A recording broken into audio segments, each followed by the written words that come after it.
Use your motorcade and head on down to the King Raleigh James Athletic Stadium. Thursday, February 7th, celebrating under the theme, building resilience and enhancing social and economic transformation.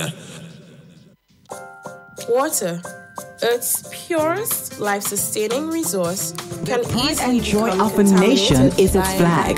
Its colors and arrangement makes it significant and stunningly beautiful. On Wednesday, February 6th, it's National Colors Day.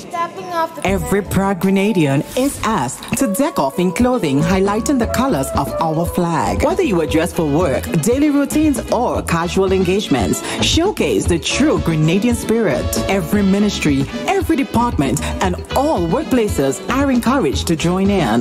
National Colors Day, Wednesday, February 6, 2019. Endorsed by the National Celebrations Committee. Our people, our colors, our day. On Wednesday, February 6, National Colors Day.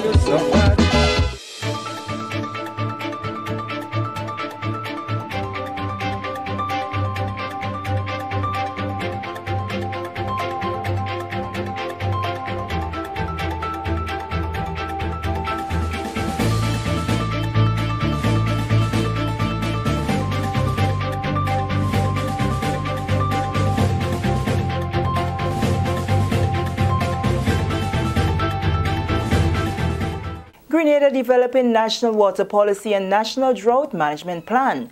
Details to this story and more in the national report.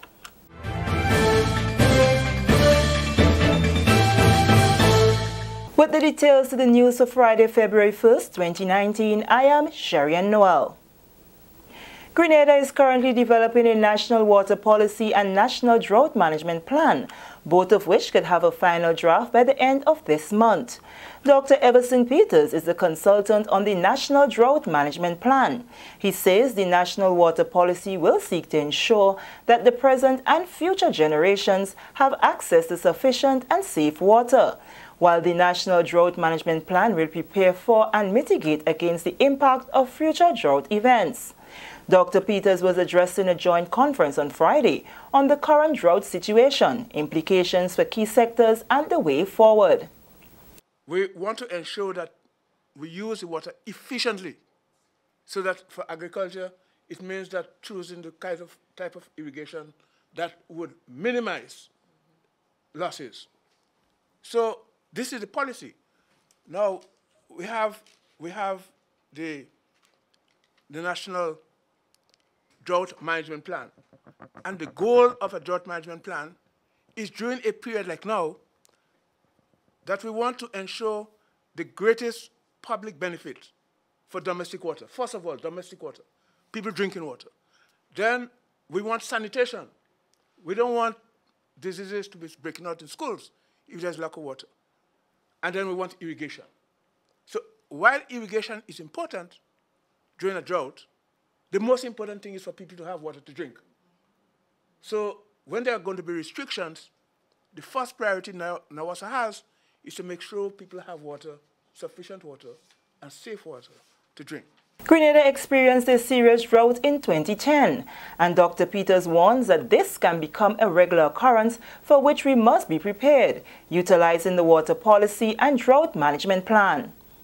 This drought that we're talking about, we're now experiencing, there was prediction sometime in September that this is what is going to happen.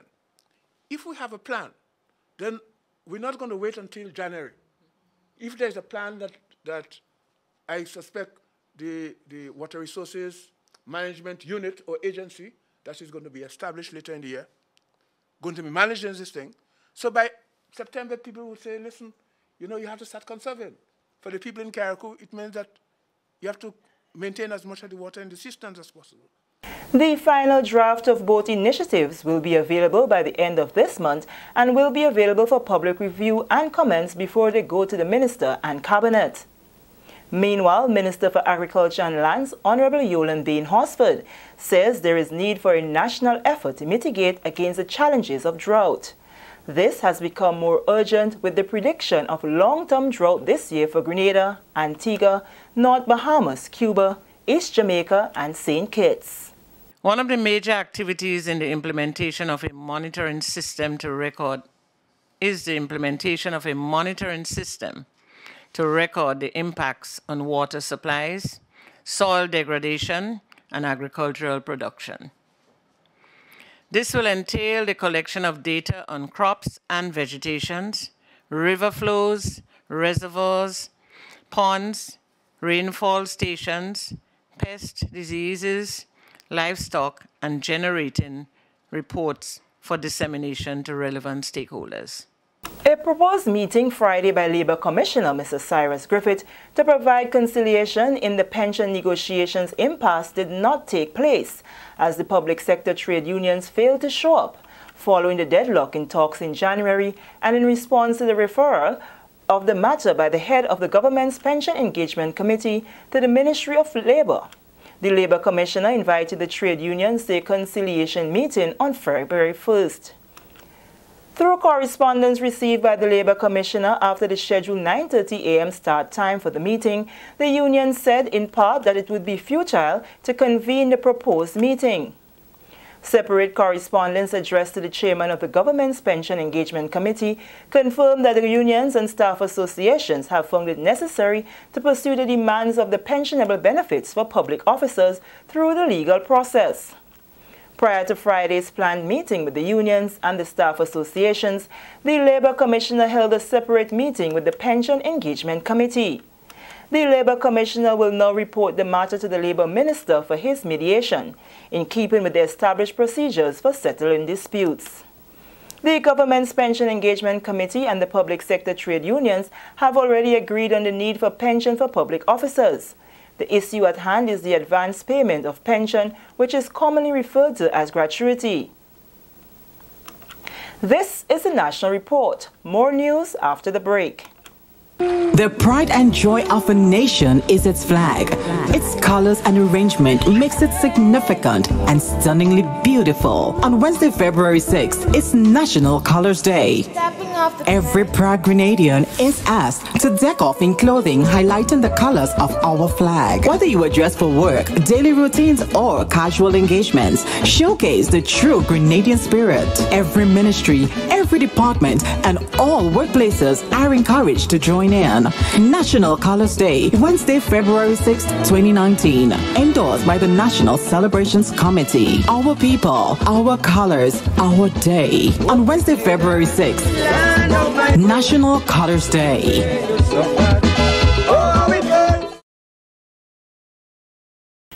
Threat networks have the potential to cripple fragile socio-economic progress. That warning from Deputy Commissioner of Police Franklin Redhead when he addressed the Regional Security System RGPF panel discussion held in Grenada. He said the threat networks fuel corruption and have great potential to cripple regional economies. Transnational threat networks, whether in the form of transnational organized crime, transnational or trans-regional terrorist organizations or violent extremist networks, pose increasingly complex and existential challenges to regional states. Many have global reach, they are adaptive, they fuel violence and corruption, and undermine effective democratic governance. Threat networks vary widely in motivation, structure, activities, operational focus, and composition. They tend to operate among civilian populations and in seams of society and have many components that are recognized locally as legitimate parts of society. Of course, the multidimensional and multifaceted nature of the risks and threats faced by Caribbean states are increasingly interconnected, cross-cutting, network-centric, and transnational. Economic disparity, poverty, high cost of living, and social exclusion are factors that enable these networks. Deputy Commissioner Redhead urged member countries to formulate the best strategy to defeat threat networks. It takes a network or networks to defeat a network. And therefore, it takes multiple solutions to address problem sets. And in effect, this is what they are. And this is why a multi-sectoral approach is a strategic imperative in suppressing the consequences, effects, and the wicked problems that threat networks can pose to our hemisphere and national security. We need to ask ourselves some questions: are we addressing the relevant issues? And are we addressing the root cause of these challenges? And one of the questions that we need to ask is, are we too traditional in our approaches, rooted in old methods and old ways of doing things? The regional security system consists of 7 member countries that collaborate to strengthen regional security and build awareness on threats and crimes that many regions face. And finally, independence celebrations continued on the sister isle as Carriacou shared in the festivities.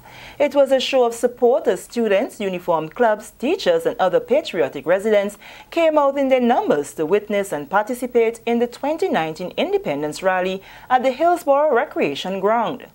Minister for Carriacou and Petit Martinique Affairs, Honorable Kendra Maturin Stewart, reflected on the theme for this year's independence celebrations.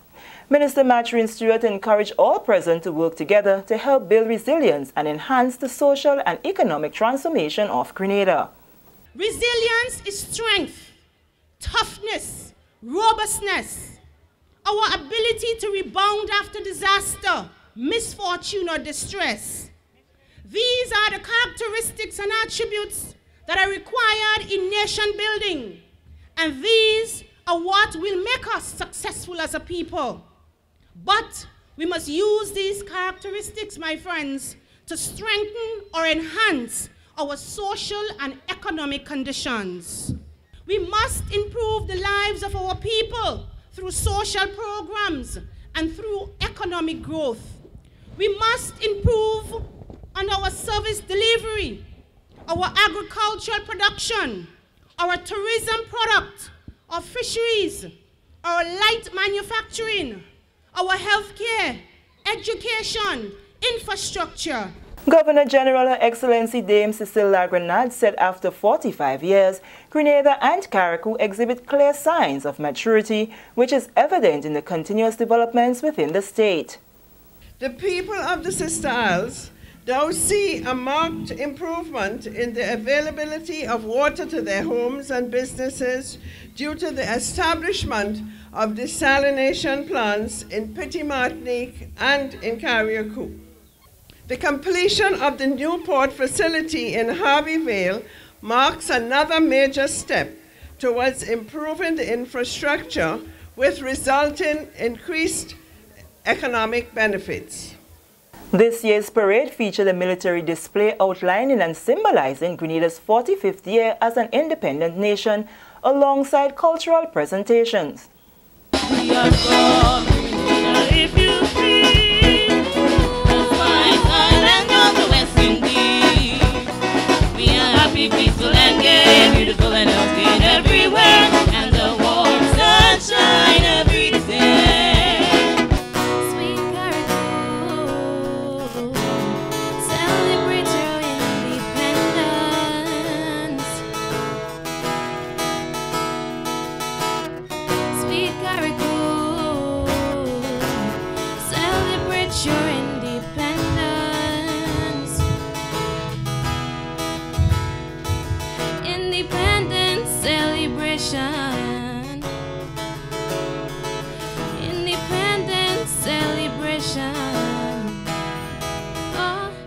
And with this, we come to the end of the National Report for Friday, February 1st, 2019. I am Sherry-Ann Noel.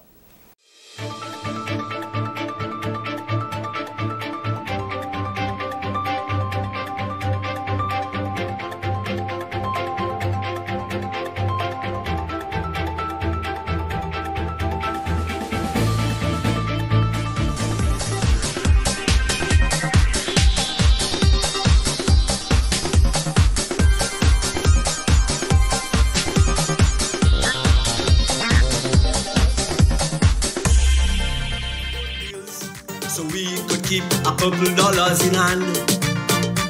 Now is the time to get up and get, cause the worst of time ain't come yet. Now the chips are down, stand up and fight like a man. The country needs you now. The country needs you now. It don't matter how much you do, it's the little bit to see us through. The nation's future depends on you.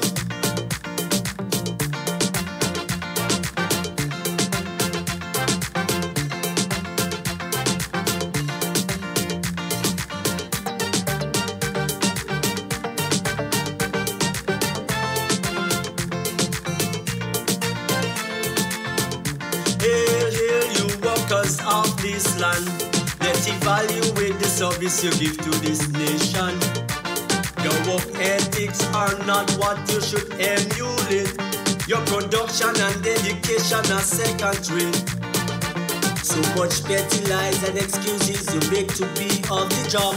Time is money, so think of how much of it. Yes, indeed. Good morning, Grenada, Carriacou, and Pidimatic. Once again, it is time for Hard Talk. 36 minutes after the hour of 10 o'clock on the Spice Isle of Grenada. Today, the 4th day of April 2019. Yes, we're not in 2018, eh? 2019. And we do hope that you're enjoying the day thus far. Good morning to you, Devon. Yes, sir. Good morning, Sheldon. Good morning to all our listeners out there joining us this morning. Yeah, it's only 3 days away from 45 years of independence celebration. And when you got up this morning, did you ask yourself, what have I done for Grenada? Yeah, what have I done for Grenada lately? What have, as an individual, since independence and so, what have we done? Myself, you, others, what have we done for Grenada? Because, you have a lot of people that say they're the most patriotic. They're the most patriotic of Grenadians. They should recite the pledge word for word. They can sing the anthem front and back. They can tell you all the little tidbits and details about who wrote what and who sang what and who designed what, and little tidbits about history and so on. But in truth and in fact, what have you tangibly done for Grenada? There's a serious song the young man sing there, Yep. Yeah, a serious song the young man sing there. What have you done for Grenada lately? Have you helped reduce the food import bill? You have a lot of people talking about agriculture, and I stoops when I hear most of them. And the reason I stoops is because what have they done to help agriculture in Grenada? You have a lot of people talking about, agriculture this and agriculture that. You ask them, okay, you have land. Did you plant? Nah, me have time for that. But people must plant. But what do you mean people? Have you planted? You have land. I don't have land. I can't plant. I don't own land. I can't go and plant. Yeah, most I might be able to do is put a little two crate somewhere around by the veranda. Just around, grow some tomatoes or some kind of thing. Some save and that kind of thing, If I allowed, because now my property rented. Exactly. You understand? So I still have to get permission to do that kind of thing. I can't just do that. So what have you done for Grenada lately? We talk about the food import bill and we say that we're not independent because we import in a set of food and we import in a set of chicken and we... What have you done to reduce that food import bill? Have you reduced the amount of chicken that you're eating and start to eat fish? Or maybe you're allergic to fish. So have you decided that you're going to buy local? You're looking for somebody that's selling chicken locally. Like I know Ian George up there in Mount Parnassus. I know he has his fowl farm. Baba. Yeah. I just call him the chief. That's my ex-boss. They're not really ex-boss, that's still my boss. Me and he's still cool like that. Yeah, Ian George. Yeah. So I know he has his fowl farm. I know other people have fowl farms and so on around. Have you made a conscious decision that when you went into the supermarket that you look for the local chicken? I know you could find it at Real Value. I know Real Value for sure. Yeah. I don't know about any other place that sells the local chicken for sure. I know. I'm not saying that it doesn't have it other places. I'm saying I know for sure, and that's not me advertising for them. That's just me stating the fact. That is where you know. I know for a fact that it has that Real Value IG. When you go there, you can find local chicken. I believe Foodland as well. Foodland. If I remember correctly, yeah, Foodland. And there's Foodland as well. You could find local chicken. I'm not too sure about the other supermarkets, and so I'm talking about where I know. I'm not too sure about Andal. I usually shop at Andal's. I haven't seen it. Yeah, I'm not too sure. So that Andal had to step up on that one. Yeah? But what have you done? Have you decided that, because it may sound frivolous, it may sound nonsensical, but believe me, that we can save as a country millions upon millions upon millions of dollars on a yearly basis by taking certain decisions. If we decide that we are not going to buy the set of chicken that come in from outside of Grenada, yeah, if we decide that we're going to buy the local chicken, according to the late African teller, eat the local chicken some more. Yeah? Could you imagine in every constituency, let's say for St. Andrew, the 4 constituencies, you have about, to every constituency, you have about 3 or 4 persons who decide to go into the reign of boilers and layers locally. Yeah. Right? And so to supply St. Andrews, you know how much we can cut down that import bill? Because that one, we end up with a problem. Every year for Christmas, you end up with a shortage of eggs. Every year, since I know myself, every year there is a shortage of eggs. Yeah. So we're saying that you can do something for Grenada. If you decide that for the week, you're going to eat a little more fish, much more fish, and a little less of the chicken. And that when you're eating the chicken, you're going to eat the local chicken. So by what you put into you, which is going to be much more healthy anyway, by what you put into you, you could contribute to Grenada in that small way. And you know what?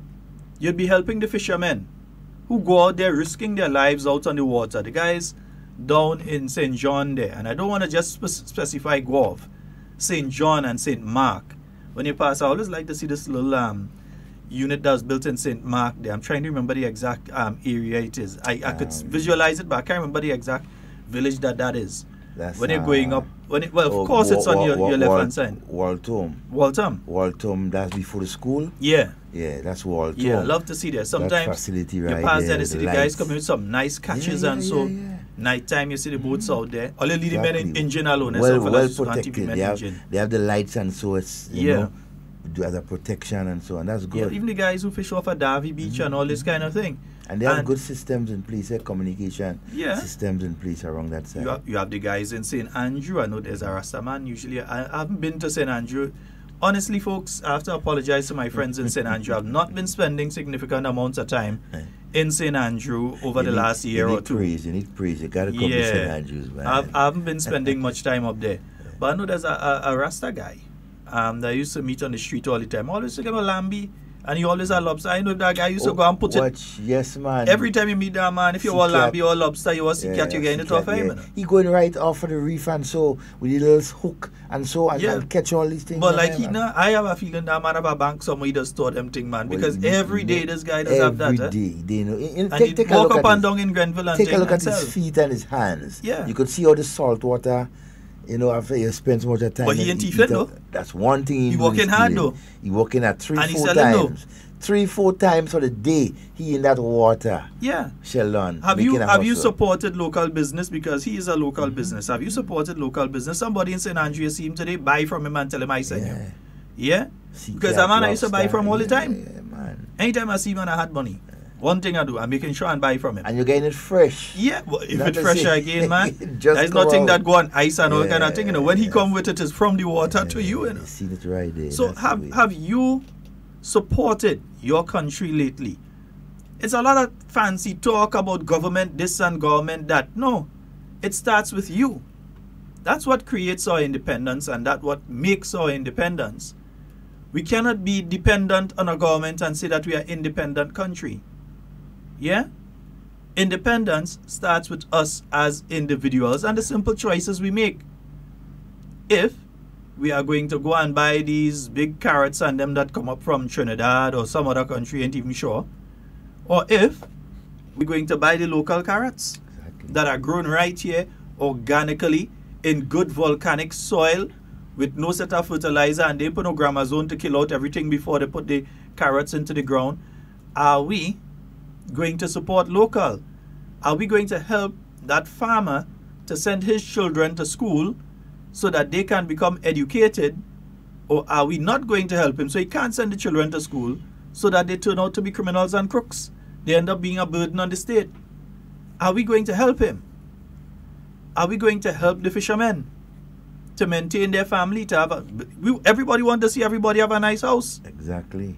All of us. Everybody want to see everybody have a nice vehicle also and send their children to school and be able to afford healthcare and that kind of thing. But if we continue, because right now, you know, a strange factor, Grenada actually imports millions in seafood on a yearly basis. You all think I lie? An island in the Caribbean, they just had the billfish tournament. You heard people from all over the world saying some of the best fishing they can ever get is right here off the waters of Grenada. And we import millions in fish on a yearly basis. In fact, it was a friend of mine that was doing a thesis, an American friend of mine in a university in the United States, and he had asked me the question. And I was like, no, he doesn't import no pile of fish here. He said, yeah. He said, the data is showing that you all import millions in fish on a yearly basis. He said, yeah, you all export millions as well, but you all also import millions in fish. And then when you check it out, he's speaking basically about smoke herring. Yep, saltfish. Saltfish. Yeah, the canned stuff like the tuna and the sardine and that sort of thing. Even some of the restaurants, established ones that imports their fish. That should be banned. But if you give me a right, understand? as far as I'm concerned, no restaurant supposed to be importing no fish from Norway. The fast food. We have Southern Fishermen Association. We have you can the get guys it however you want it. Man, Petit Martinique fellas, I know, like for instance, the Williams family up there in Petit Martinique. You want lobster? I know Mr. Williams could go out and get whatever size lobster you want. Right now, if you want 40, send it on 40. You want 50, send it on 50. Full in your freezer for you. And Erica? And Irina? Yeah, full in that for you. No, Irina down here. She married, she down here now. Yeah. But we know that you don't have to be buying these things outside. It's a travesty. If anybody should buy that outside, and I believe it should not be allowed inside. Time to ban that. Free trade, all of that, nice, good, nice, for all of that. Ban that. We don't want anything coming in. Too much of this, I mean, we have, although, man, when, look, I had the experience, for example, in Grenville, going for fish. There are times when you go, as much as all the fishermen go out, right, and fish and bring in fish, you just can't find fish. Certain time you go, all the fish sell out. And so until the next day, and so you know, it's we need much more young entrepreneurs, and so to get involved. You know, that might be so on that side, but when you check on the western side, it's a different case. Might be a different case. So there just has to be some sort of coordination. Exactly. In the same way that you're looking now at the beef and so. Now the problem that we are having, and we didn't really plan to talk about this today, but the issue come up here. What have you done for Grenada lately? Because the issue came up that hotels were purchasing the majority of their meat from outside sources. It was being brought in, and the hotels were purchasing that. And it sort of killed off the local market. The local market really only jump up around Christmas. A little bit around Carnival, but jump up around Christmas. A little bit around Easter, Christmas, and Easter, Carnival, Christmas. Christmas being the big season when everybody looking to slaughter everything.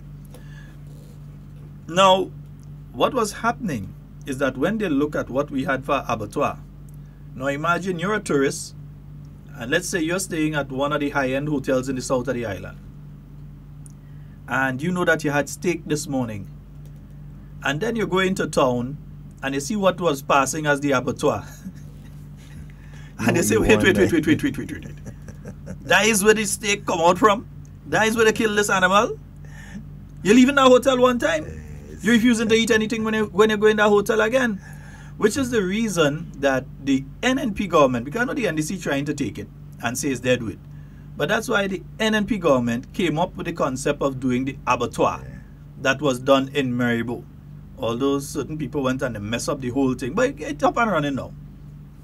But doing the abattoir there, and then they will retrofit the facility down in St. George, and so they have the temporary facility now where they send the meat down and it's sold, and so to make sure that you keep within certain guidelines. And watch, and mind you, when that meat is being transported from Maribo to St. George's, the truck, the refrigerating truck is packed right there, right? So the guys can get all the meat. You don't have the meat hanging and just, you know, as you used to have before. And so on, but all kind of weird thing is that me had fellas who say there's butchers and thing, and my father was a butcher. They used to turn on the pipe. They turn on a pipe and put a hose there and say they're washing down the place. And then they go on the line by the bar and they go and they take some drinks and so, and the water running there, the government paying for that water, mind you, not them individually, government paying for the water. And the pipe just running there, so you find that you're paying thousands of gallons of water was going down the road. thousands of gallons of water was going on the road, and so all sorts of nonsense. So it's being done in a strict, clean, structured environment. Exactly. No. And then one of the problems that you used to have with the abattoir there, the excess or those that the unwanted parts end up right in front of the seashore right there, making it, that whole place there looks so uninhabitable, and we had to stop that. Say that, but let's give some praise to some people. The men and women in the fish market in town. Yeah. I had to give them some praise. They might be a little rough around the edges when they're ready, but I will tell you something, They're good. For the length of time that the facility has been there, I don't find the facility does look break down and mash up and all kind of thing. Yes, you would have chipping here and there, and so because you're using sharp implements and that kind of thing. But I think they continue to maintain a standard at that facility. I think they continue to do a wonderful job. Yeah. It's always a visitor experience. I see a lot of tourists come and they want to go inside the fish market to see what's available in Grenada and so on. So it's always an experience. And even though I don't frequent it myself, but to be honest with you, I just like to go in Grenville alone. Yeah. I find that I see more variety in Grenville alone. Much open space and Grenville alone nice. Yeah, and everything. So we have and then you have St. John's. Right, you have Gov, the fish market in Gov. Depot, morning to you, sir, and morning to you, Gustin, morning to you, Sonia, Elsa, all of you on the live. Good morning to you. Remember to like and share the live, folks. Like and share the live, share the love. Yeah. Hey, good morning to the staff members and staff of Paddy's Enterprise out there. Carol, you and your friends, good morning to you, my dear. The Depot is saying we have to be brutally honest, too, though. Local produce in Grenada ain't cheap. Yep. Not everyone can offer cami prices. Last time we decided to put a pot on fire in Grenada, the vendor told us $12 for a grapefruit-sized breadfruit. Local good, but not cheap. Well, you see, the way it's supply and demand, let's be honest as well. It's supply and demand. If breadfruit is plentiful, everybody want to get it off of their hand as fast as possible because the breadfruit going to ripe and spoil. So they're going to offer a cheaper price for breadfruit per unit. Not $12. Oh God. Oh God, no. Listen, once they hear a local accent, the price does go up. Yeah, but that's unfortunate. Once they hear a local accent in the voice, the price does go up. Or some people just give you a price according to how you look. Yeah, because in no breadfruit in Grenada, what more? I ain't yourself saying $5. No, but supply and demand. And you see, it affects other things too. And that's why we've been saying that there must be in place a strategy for how we deal with that extended dry season for the next 6 months. It's already, yesterday was, oh God, absolutely frying down here. Frying. You go outside and it's like, that sun was extra hot yesterday. Got some rain this morning. I'm not saying that to tease you all in the States. I'm saying that because that's actually the fact. Yeah. It's really hot. And I can imagine what outside is like right now. While you all dealing with extreme cold, we dealing with extreme heat. And then in the night, the temperature dropping like, you understand? Going low 20s. I show in the Granite Tank is under 20. And them kind of thing. Heading for all 16. We got some rain this morning. In your area, not in mine. Yeah, in St. Andrew. He started there, but evaporate before he reached down in the south. He ain't get far. He ain't reach down.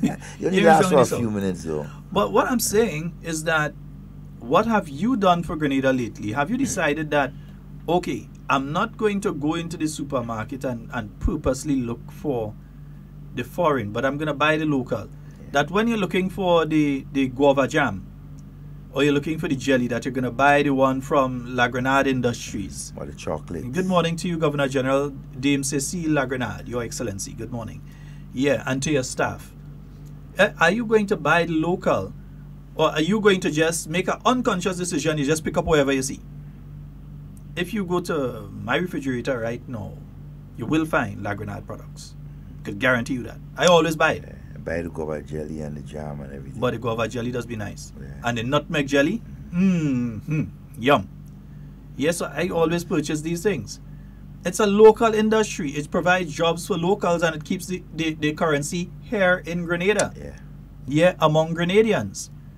But when you buy Mr. Libby's and Mr. Whatever, Smokers and all these other things, that money gone somewhere in the United States to people that already have.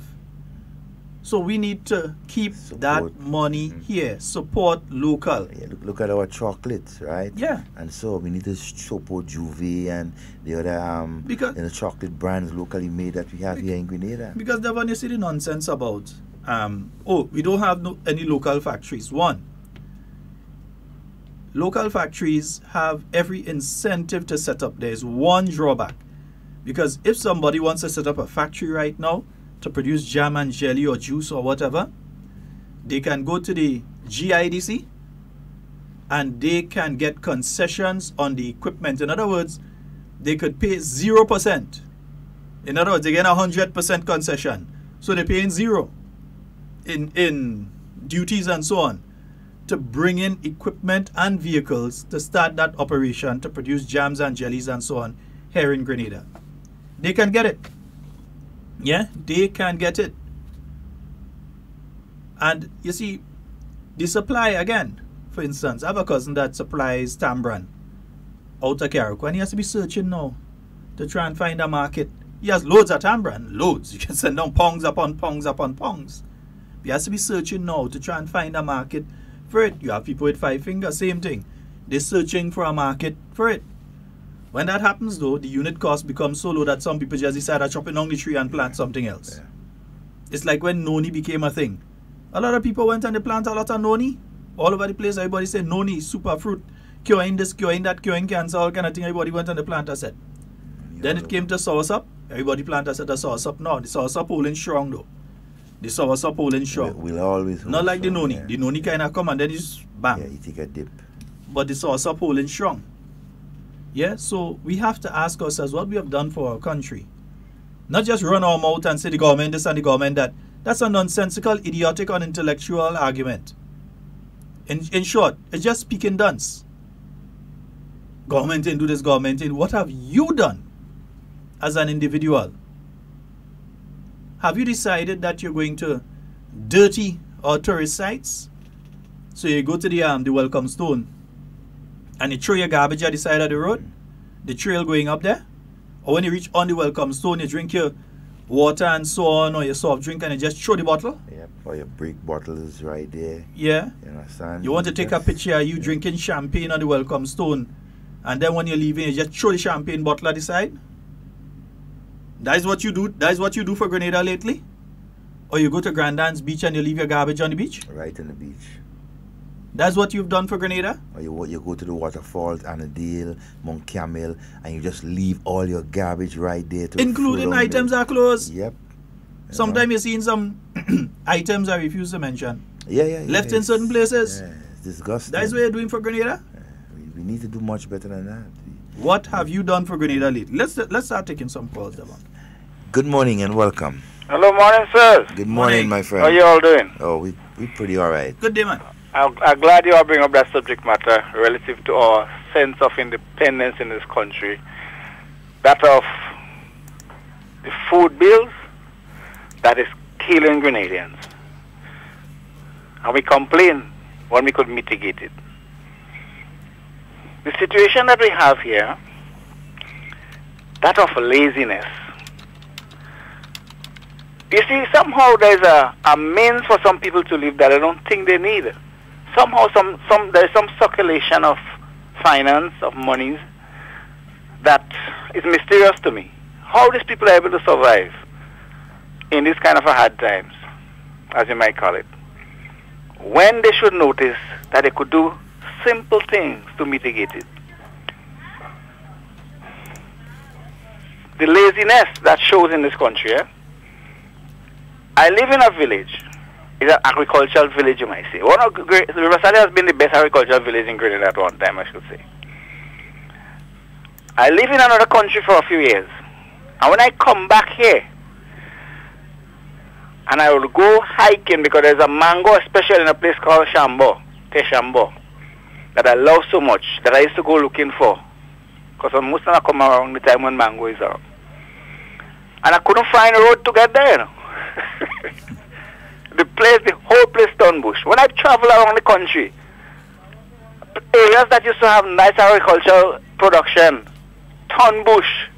And this thing disturbed me so much, I live in a country where I go there to do construction, and I was in charge of the company as the foreman. Are you there? Yes, we're listening to you, man.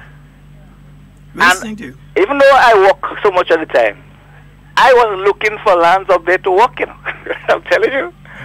But the apartment where I was living in, there was a strip there, about 2 feet wide, by maybe about 20 feet long. And I used to plant things there.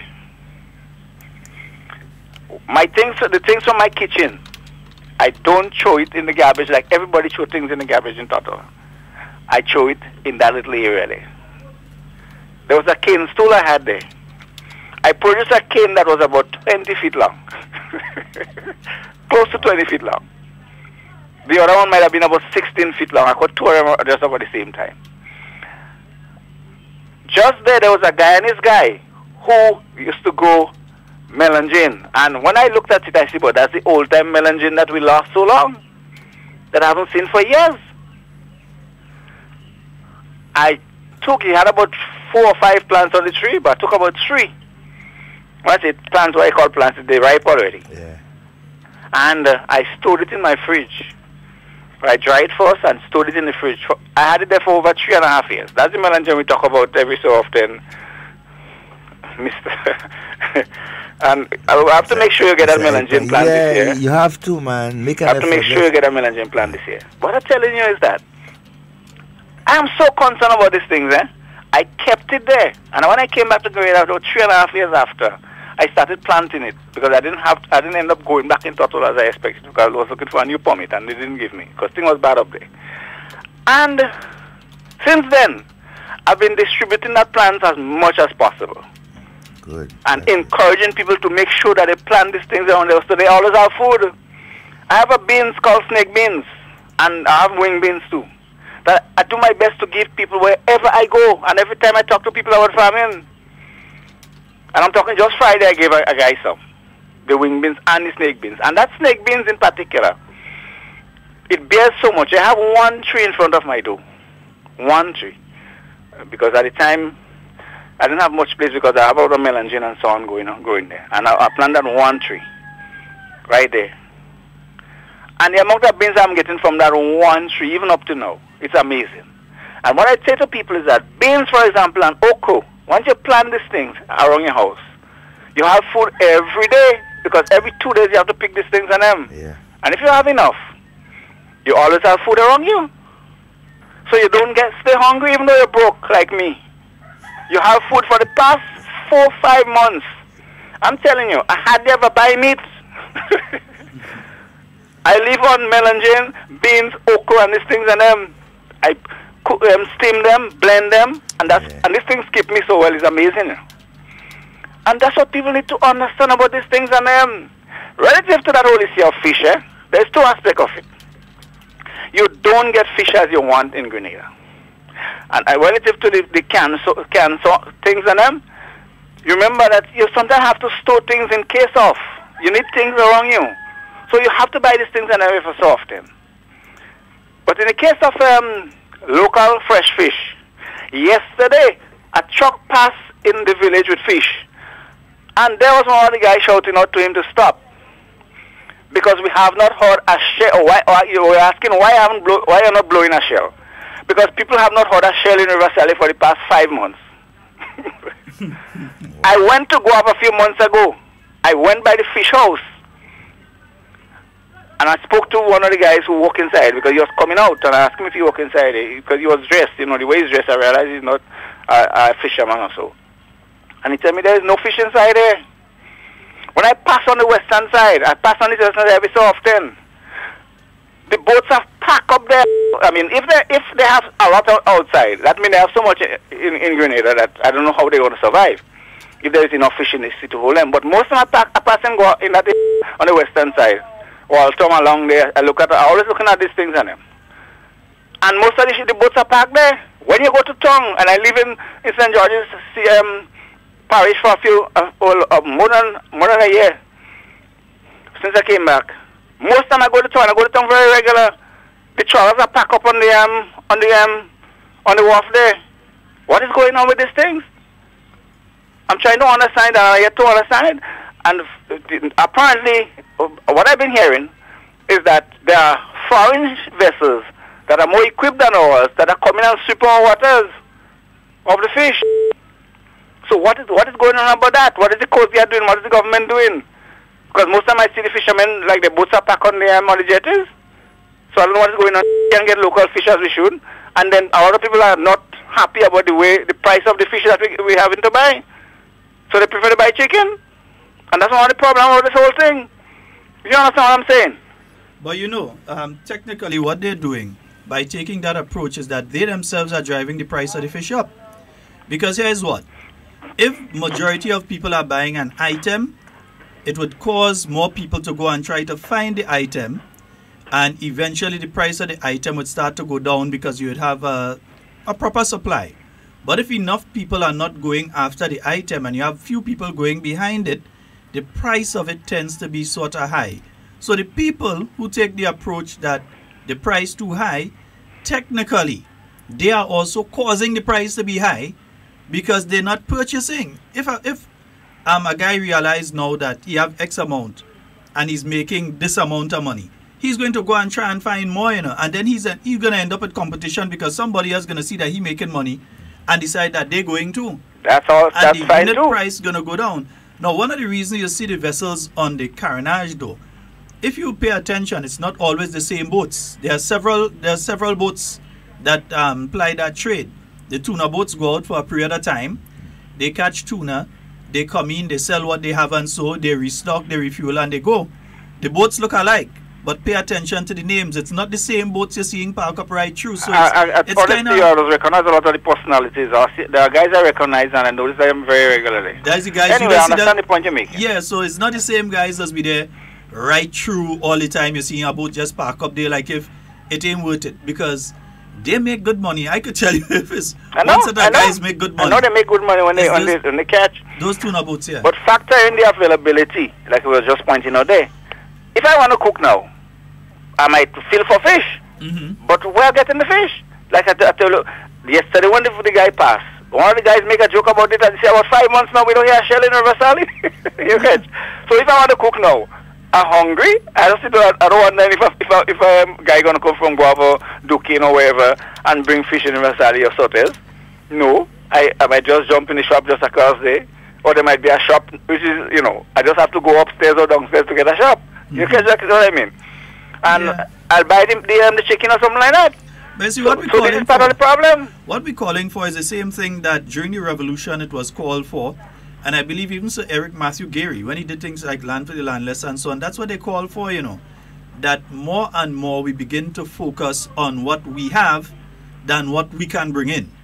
And you see, if we continue to take the approach, well, I don't have fish, I'll just go in the shop and buy chicken. And when you go to buy chicken in the shop, I go in and just buy the foreign chicken.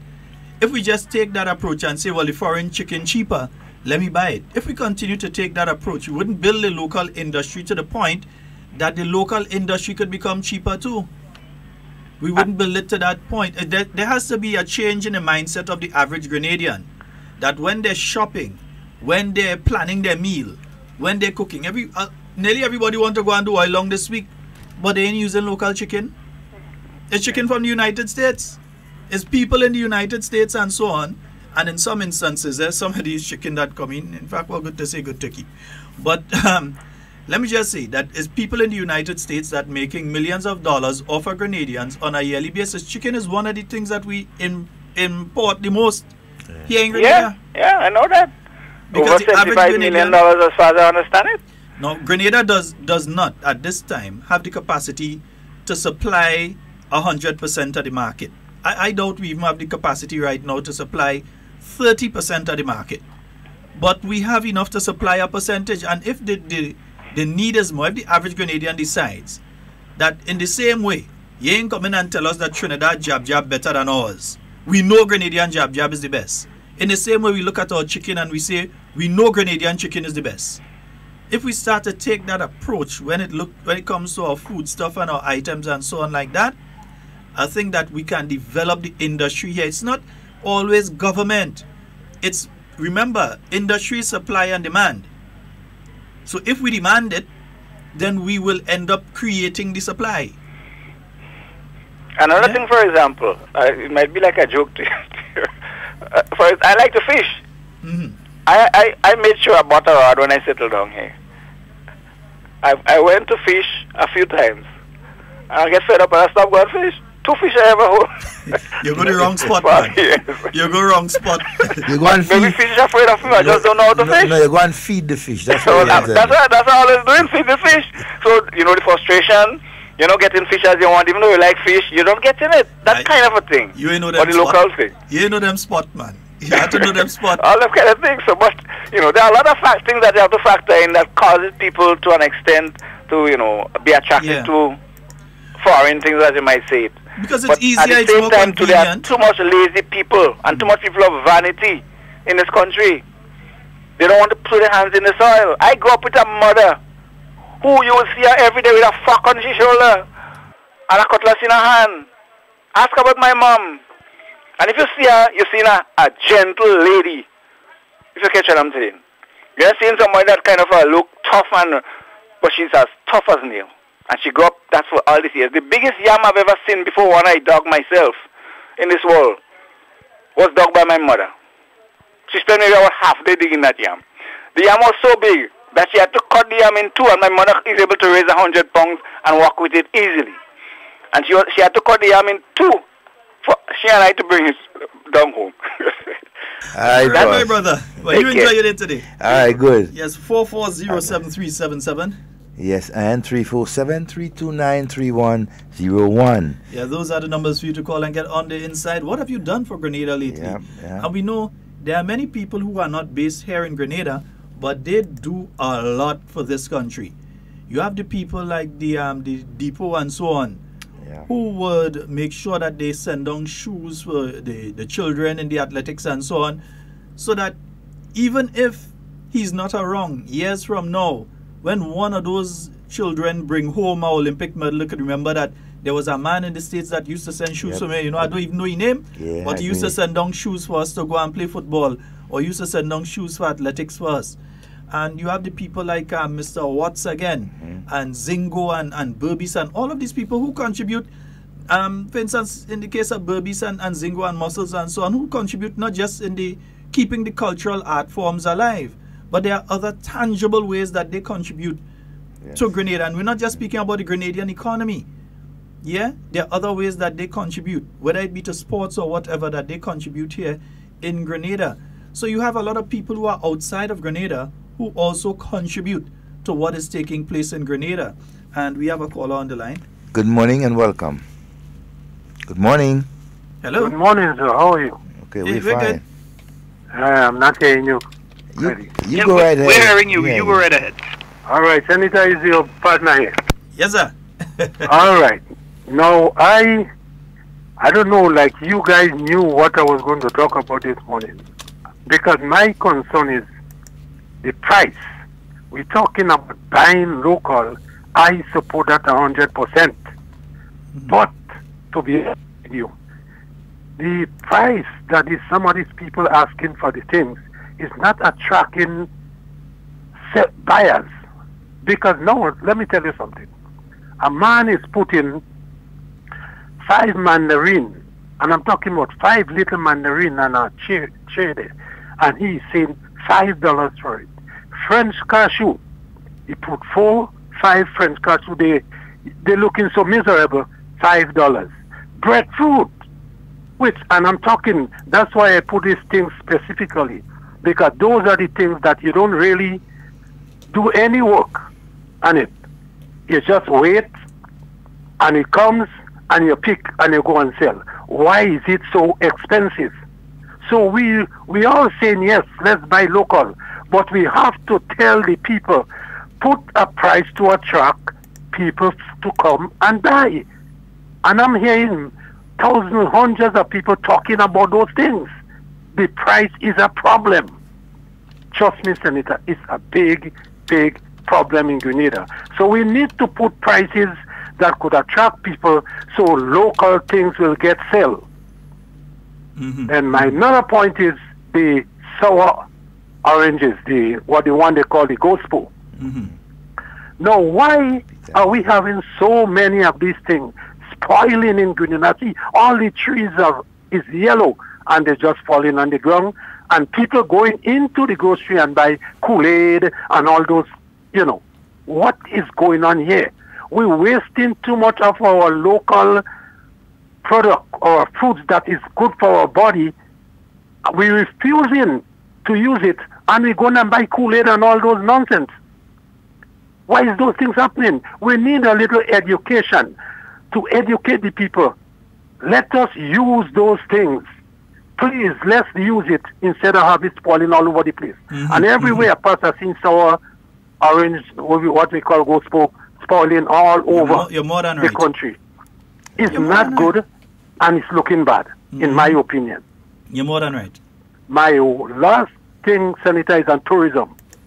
I called you already and I told you about that. We need to do something to encourage more tourists to come here, because I am looking at, I dig up my phone a while ago and I saw Tobago just get into tourism. Tobago was not a tourism thing no time for a long time. And all of a sudden Tobago last year, Tobago had 35% increase in tourism. So let us do something. Something is not happening, in my opinion. Something needs to happen to boost this thing further. We cannot sit back and let tourism fall. So please, call on the minister, whosoever, let them do a little more so that we get more. I'm not saying we're not getting. We are getting, but we need to have increase. We need to hear Grenada tourism, the amount of cruise ship increase. Because I hear in taxi driver is saying that the number of cruise ship is falling. That's what I heard. I don't know if it's true. That's false. That's a lie. Okay. Okay. You could tell me on that. I could tell you off the bat because we've had several inaugural calls. In other words, several new cruise ships have started traveling to Grenada this season. So that's an outright lie. In fact, listen. Grenada has also been rated as the #1 destination regionally, and we've also had increases in stayover visitors. That's the people coming and stay at hotels. Right. Cruise ship visitors, and we've also had an increase in those yachties, as we call them, the people that come with the yacht and they stay for a while. We had an increase in that. In fact, a few years ago, about 3 years ago, we had a decrease in that particular one, the yachties. But now we've had an increase in the numbers of them coming into Grenada. That's why I like to call you, because I want to get the facts. Yeah. I don't like gossip. Senator, permit me to say one thing. Go ahead, go ahead. I hear people, well, myself and other people get in little conflict because of that. Oh, you don't have work and you don't have this. And you know my answer to them, what I tell them when they say that? I say, please, turn it around. Grenada don't have work. You guys don't want to work. Because you know what? I asked a guy met me in town. He asked me for $5. I said to him, instead of giving you $5, I have something to do at my house. Come and make up 50 or 60 bucks. You know what he turned and tell me, Senator? Did I ask you for work? That's what the man said to me. He said to me, did I ask you for work? He's cheeky. I take a cruise. I have to call it a cruise in SGU, down there where the School of Medicine is. Yeah. And the guy was driving me around, Senator, and I say, my God, when I see construction going on down there, and I see on so many of buildings we now hiring, and Grenadians is sitting here and tell me that they can't get work, and I get mad when I see those things. Because how could you say that and you have all this? Because people want you to come in the house and tell them, I have something for you to do. It wouldn't happen. You can't sit in your house and expect a man to come and tell you, I have a job for you. When I was young, Senator, we used to get up in the morning, walk. We walked in from Vendom all through Calais area looking for construction work. We walk in with lunch, we close to change, so if the man say you could work right now, we start. I see people sitting in the house now and tell you they can't get work, but they're sitting home every day. How the work going to come? So please, we need to educate these people a little more on how to build themselves and how to make something out of themselves. And then what they do later on, they blame the government. So that is what getting me angry. They blame the government, the prime minister, this and this. What is this? What nonsense are here in Grenada? We need to stop all this crap what people getting on with. Please, Society, have a nice day. Same to you, sir. And we'll chat again. All right. All right. Yeah, I mean, a man offer you a job. You ask for $5. The man offer you a job, you can make a 60 going to 100. Imagine that. According to my British friends, he's a wanker. Yeah. You get how much percentage more just to go and do something? Wanker. Yeah, you have money for just more than one day, for a couple of days. Now, what has been happening attitude, is that Grenada has been seeing steady increase in visitors to the Isle of Spice, actually. Some people are looking at us enviously because we've had the #1 rated by the Caribbean Board of Tourism, tourism office and so on. Tourism, the person who's in charge of tourism in Mrs. Her name, eludes me right now. She used to be at Digicel. Yeah, and also our beaches are internationally rated. Miss Mia, yeah, Patricia Mia. Patricia Mia. Yeah, so she's been rated as #1 in the region. We've also had increases. And the thing is, even when you look at the yachties, the people who've been coming here, one of the things they say about Grenada is a safe destination. Nowhere is 100% safe. But they continue to speak about Grenada as a safe destination. Even a few years ago, and I saw that article over the weekend, a few years ago, when we had that incident on La Chajes Beach, where one tourist would have lost her life, the indignation in the international media was that the safest destination in the Caribbean is where this person lost their life. And they also were at pains to mention that it is in no way an indication of the type of place Grenada is. Tourists are still safe in Grenada. Very much so. Yeah. And I also am part of some of the forums. I made it my business to Mako and go onto those forums that the yachties have. So I see what the Yachting Association, the Eastern Caribbean Yachting Association and so are saying.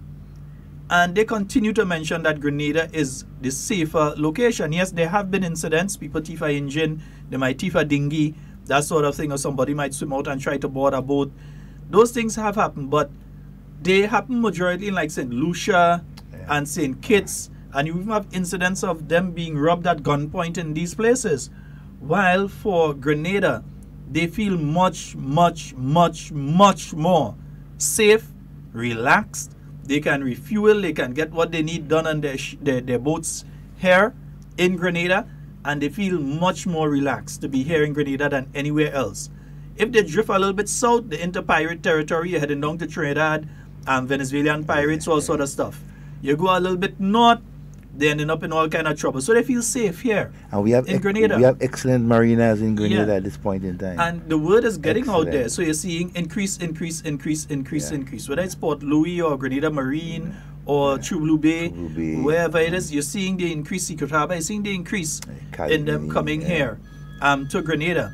And there might be one in the north as well in time to come, Devon. There might be one up by the reclaimed area there. In the future, you never know. Might end up with one up there. Yeah. Yeah, but the yachts can go in there. Yachts can go in.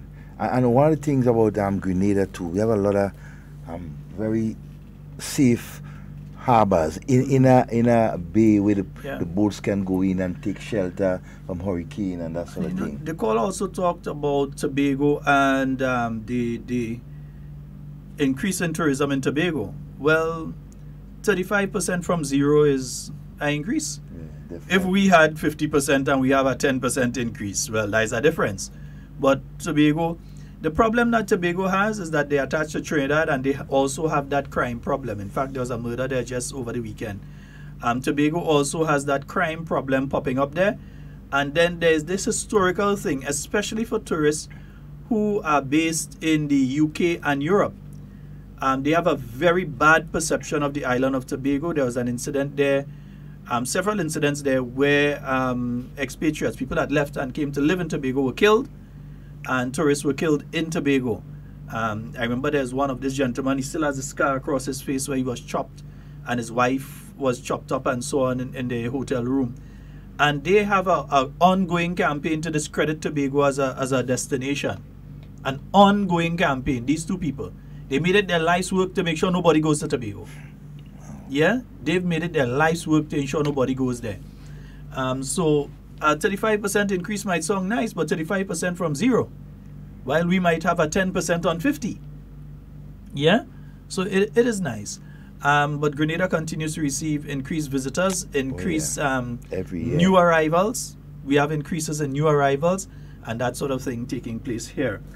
At this point in time, I would like to offer our condolences to the Mitchell family on the passing of Mrs. Mitchell. So you know the entire you call name. I ain't going on to I name. can't. I only can remember Cedric because we go to school together. But there were two other sisters, I think, and another brother. You know, but and I would have remembered her husband very well because he was a member of the Royal Grenada Police Force band, and so one of the better musicians we had in Grenada. So we'd like to offer our condolences. Yeah, to the Mitchell family, and so you know, well, God is good. That's all we can say. Yeah. All right, Cedric, hey, you know, all the best to you, my friend.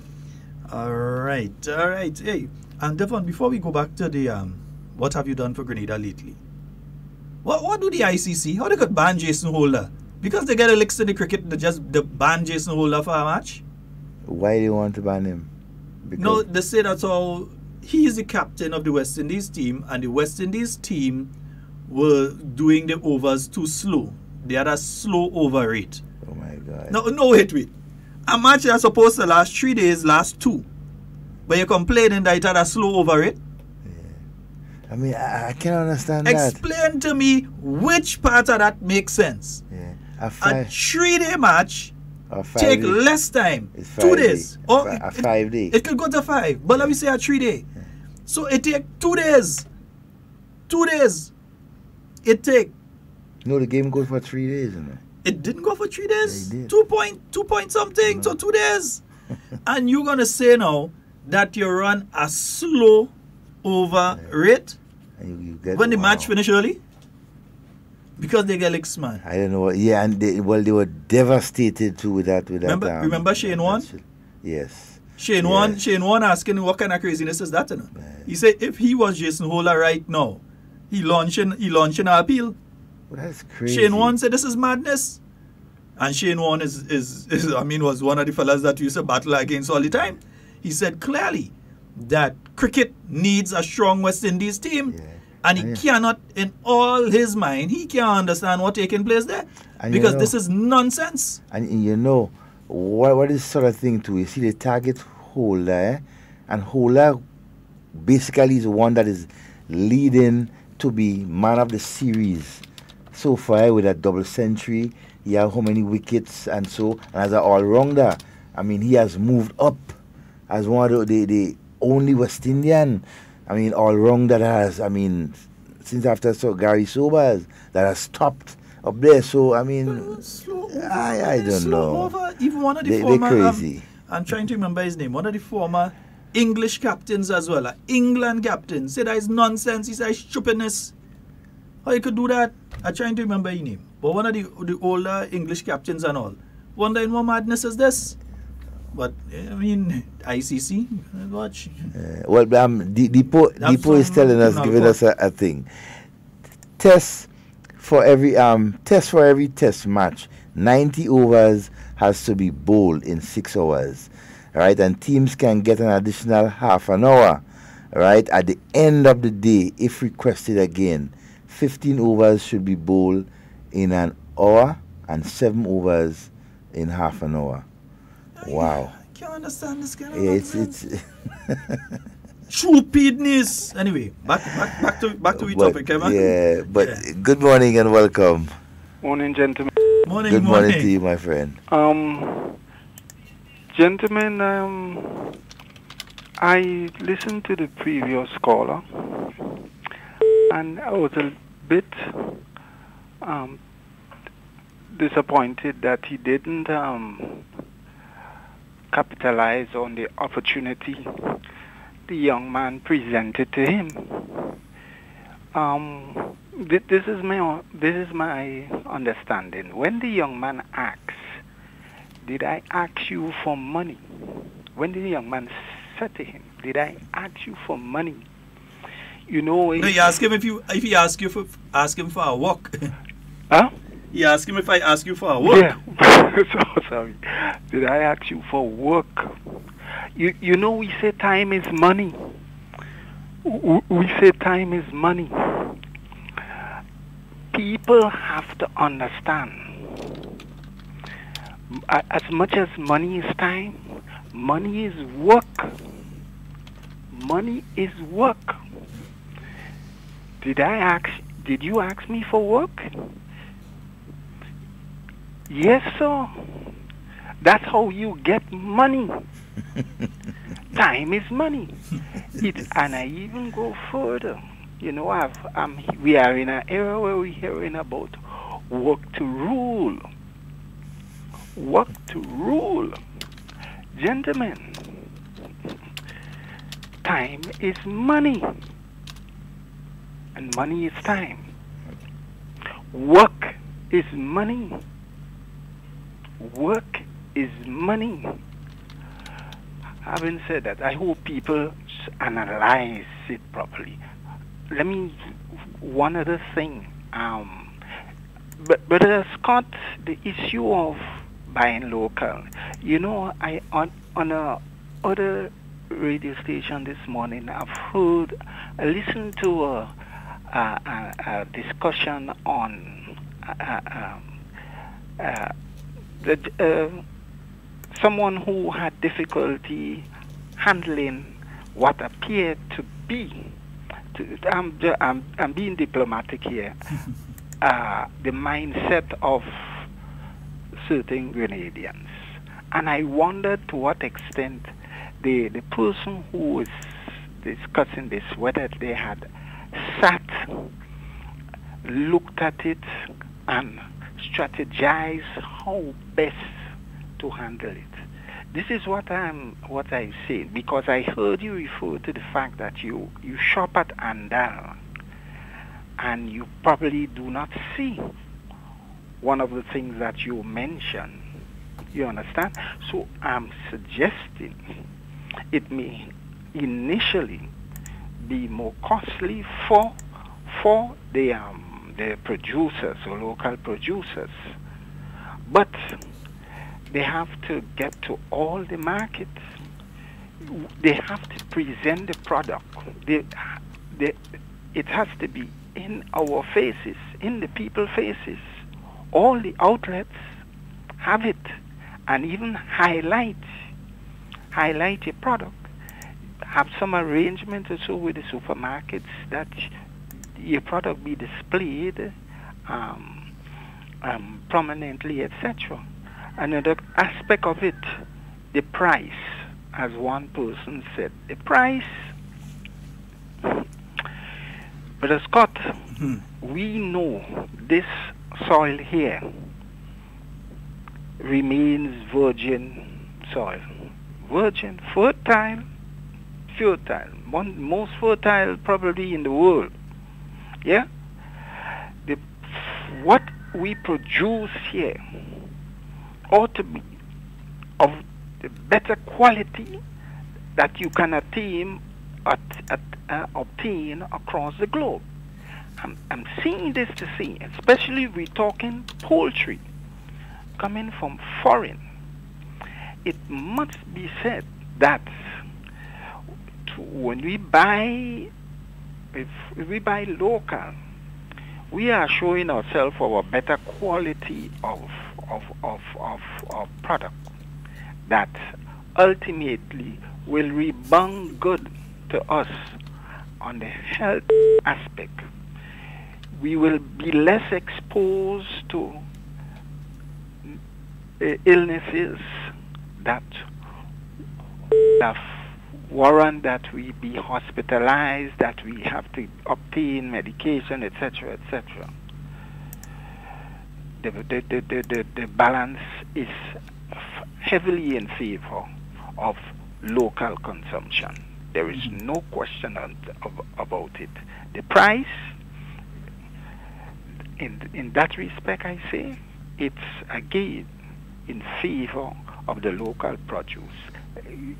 We really and truly, Grenadians, we really have to be more pro-Grenada, more Grenadian conscious, consume what we produce, and really and truly we should be happy every time we go into one of these retail outlets and see the products that are made in Grenada. These are best, rich, nutritious, and best for our health. Gentlemen, thank you. All right, Work you, brother. is money. Work is money. Is he? Don't miss that. All right. Yeah. But Devon, you know another aspect of it, some people, they mention government again, and they say that what government should do is ban some of these items from coming into the country.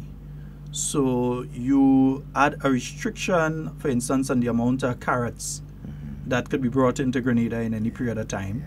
You also add restrictions on other items that can be produced here in Grenada from entering. For instance, you should never bring tomatoes from anywhere else. No. We have enough land here and enough tomatoes. Should never have to bring tomatoes in.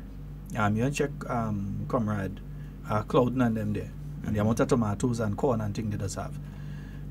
So we should never have to bring those stuff in.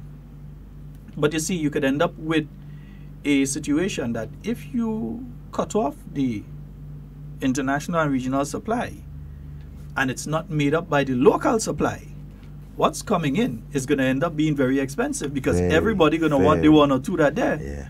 So if it was $2 for something, it might end up being as much as $8. Demand. It's like how coconut oil get right now.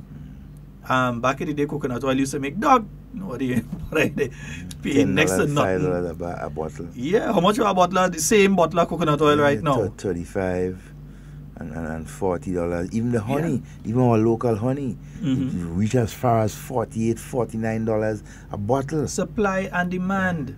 Because if more people are producing, you can get it at a lower cost because the market would be flooded with it. For instance, during the NDC time in office, they used to say that our agriculture, the price of average agricultural produce went down. There's a reason for that. People wasn't working, so they was home, and they was planting. So you had more produce more out there because you had more people home planting. That's a fact. The fellas did not know construction work. You pass on the blocks, you bounce up them fellas, and then when they come out the garden in the morning, they lie on the block, and then they try to hustle something. Some tradesmen become farmers, you know. Yeah. Right. I mean, and it's not a bad thing because they become. I mean, they could multitask. When things slow, they go to. But they literally spend almost 4 years in the land not by choice, you know. Yeah. You know.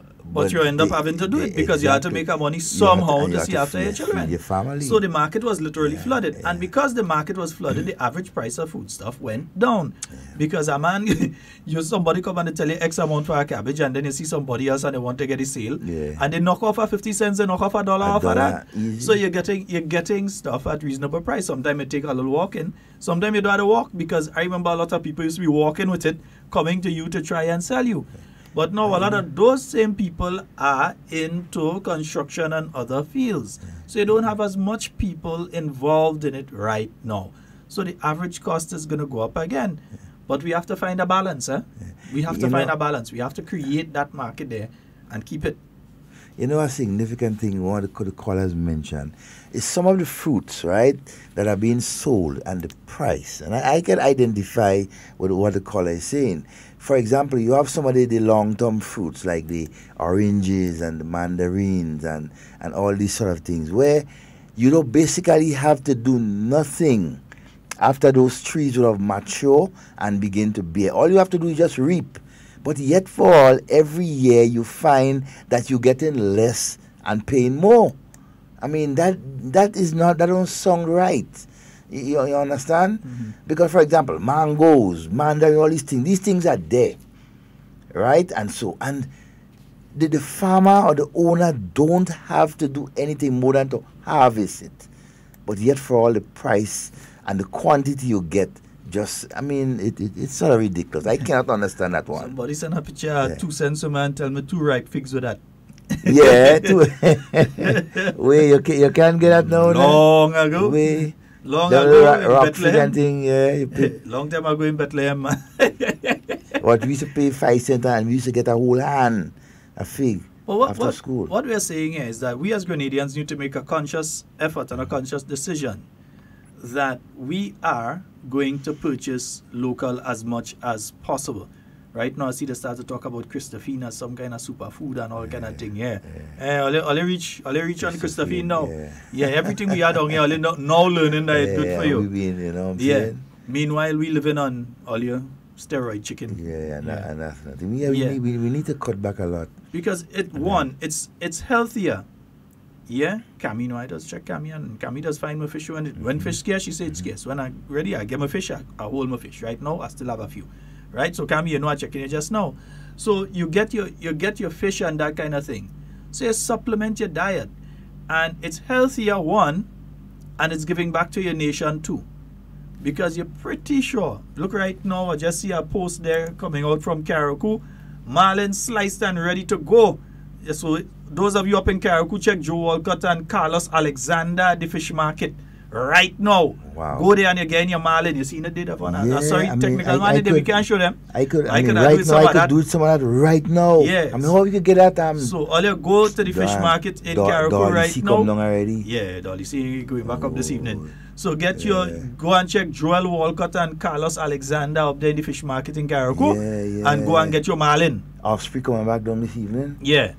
Oh, so fellas, I'll put a little bit on ice and sand down for the eye. I mean, I'm saying put a little something. Yeah, for the eyes. I mean, for 2 of us. Yeah, and that's serious, you know. Well, three of us inside here. Send 3 parcel. Man, that's amazing. Organize us. Nice. Slice marlin, rather do nothing again, you know. Yeah. Just season and eat. And nicely sliced marlin. Wow. Yeah, so guys, Offspring coming on, please. You have a little 2 pound, 3 pound and a little ice. Send it down and just put, you know. Only organizers. I go collect it and I'll make sure the one get you definitely. And you understand? Nice. And I mean, call us, right?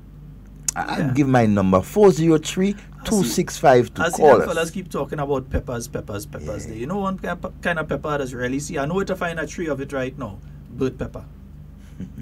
It's a pepper that you used to see a lot years ago. That kind of scarce now, especially children. You're cooking back up, But children, you're cooking, you're going and cook a little seasonal maniku and thing to cook, you're going and seasonal little fish and thing. You used to go and children, you run and you get a bird pepper. Yeah. You can't go in mommy and them seasoning you pepper. You know, you should do with them. So go and get a bird pepper and with them bird peppers, you be making cook and thing. Man, you like a lot of dumpling and thing. You should slice, just split 2-3 bird pepper and stick it in it. Well, I don't think what happened to the bun and pepper when man playing the like dumpling. Yes. But Devon, you know, there's some other factors to look at here. Like for instance, the price of the coconut oil. We know that went up because of what happened during Ivan time. Ivan passed, it threw down a lot of them coconut trees. Up to now, even if some people planted back coconut trees, they're not back into 100% production. Full production so we lost a lot of coconut trees, and as such, the ability to make as much copra and the coconut oil as we used to make before. I remember Hope's area when you're going down, you see one pile of coconut tree on the side there. You see 1 or 2 now, but not as much as you used to have prior to Ivan. Telescope. Again, you see a lot of coconut going up there. around that corridor of the telescope, see moon, pearls. But you could still get your coconut oil in place like La Poultry. You could go up in Poultry and get your coconut oil. Even get the virgin coconut oil you want to rub down and so without much of a smell. But some of these things, the reason that the price is as it is because of lack of supply. So the people who have it, they call a price. But if everybody have and they realize they need to get what they have off of their hand, the price will go down. It's not that they would make less money, you know. Because more people buying at a lower price, you might actually make more money instead of less than 1 or 2 people buy at a very high price. So over a period of time, you tend to think that they would make more and more and more and more money. Yeah. So Devon, 4407377 and 347-329-3101. Yes. Good morning to you, Miss Simon. I hope that you're having a wonderful morning this morning. Yeah. Jojo, morning. Yeah, morning to you as well, my dear. Hey, Miss Clytie. I ain't talked to Miss Clytie for a while, boy. Morning to you, Miss Clytie. And we hope everything okay there. Good morning to all the silver-headed citizens of our nation, or senior citizens. Hey, Michael Vaughan, that's the ex-British England captain. Yes. That's a distinguished stupidness. Oh yeah, and you know what I'm saying. Michael Vaughan. Yeah, and to all our senior citizens, and so hey, good morning and welcome. Good morning, gentlemen. Good morning, my friend. How you doing, brother? Not too bad. Yeah, just to expound a little on what all you're talking about, and I think I call her make mention of that. A question I want to ask: don't you feel that the government should set up a community board?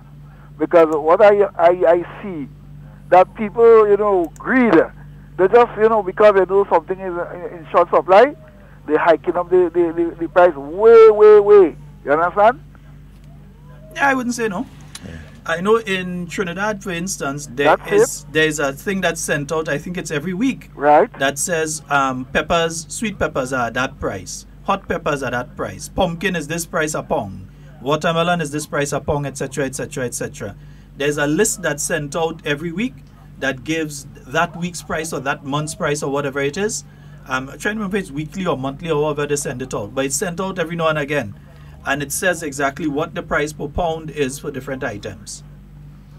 And probably that's something that can be looked at through a consumer affairs division. Hello?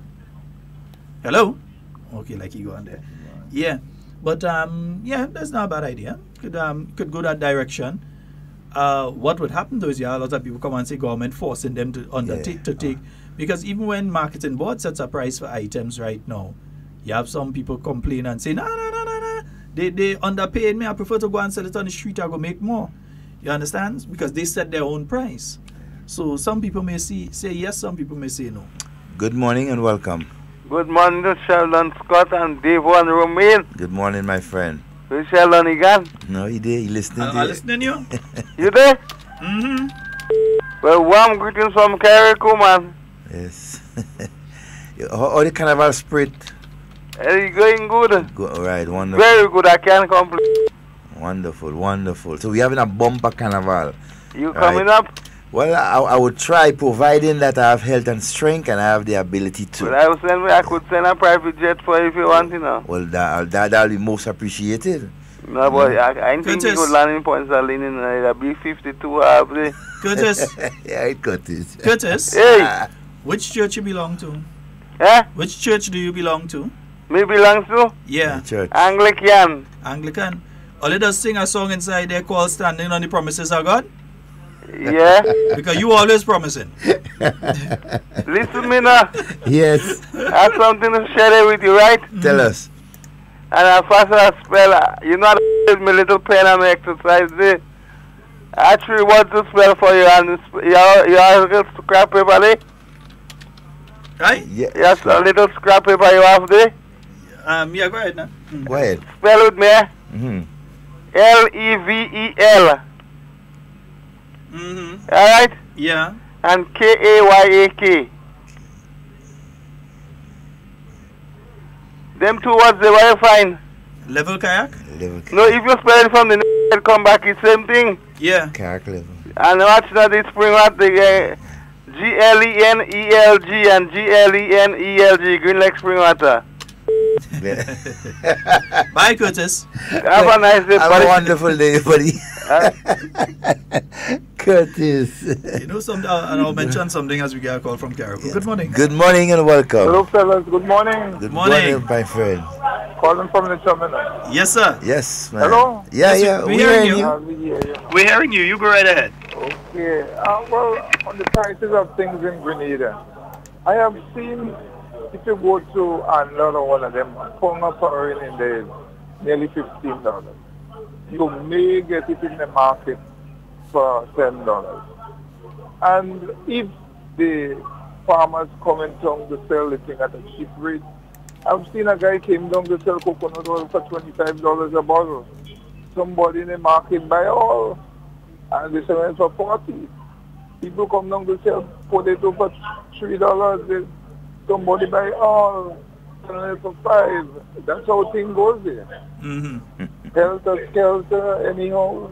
The poor man is left stranded, so he has to go back and buy back and neck and the rice. And, but I don't know. Something has to happen. All right. Thank you very much, my brother. Yeah, that's a good observation. No, but it does happen because sometimes you have to get it from the source. Yeah. If you ain't get it direct from the source, the thing is that the man that goes to the garden every day and has to go through that process, sometimes he just want to sell in bulk. He ain't had time to go and sit down in Grenville or to sit down in St. Mark or to sit down in Tong and sell. A lot of farmers doing that right now. He would just check somebody who he know is already selling in town and he say, listen, I have X amount of pound at this coming or how much pounds are that coming, give me a price, and he sell that off.